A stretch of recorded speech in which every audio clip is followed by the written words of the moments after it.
এই যে এখন চলে এসেছি ওয়ার্ল্ডের হাইয়েস্ট পোস্ট অফিস হিকিম। এখানে এখন এই যে চিঠি লেখা হয়ে গেছে, এবার এর ভেতর আমরা খুলে নেবো চিঠিটা। ঠিক আছে, তার আগে কিছু ফটো তুলে নিই। ভিড় এখানে এই ওয়ার্ল্ডের হাইয়েস্ট পোস্ট অফিসে। এই হচ্ছে হিকিমের যে পোস্ট অফিস দেখতে পাচ্ছ, ওয়ার্ল্ডের হাইয়েস্ট পোস্ট অফিস, যার পিনকোড হলো 172114।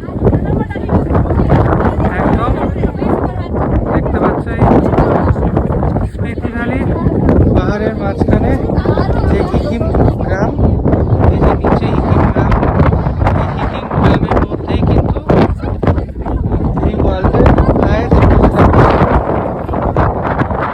অফিস। এই যে দেবস্মিতা এখন লিখছে হিকিমের পোস্ট কার্ডে। এই হচ্ছে পোস্ট অফিসের ভেতরটা, যেটা দেখালাম। আজকে সানডে বলে বন্ধ, অন্যদিন খোলা থাকে। আমরা যে চিঠিগুলো দিলাম ওগুলো কাল বাকি প্রসেসিং হবে।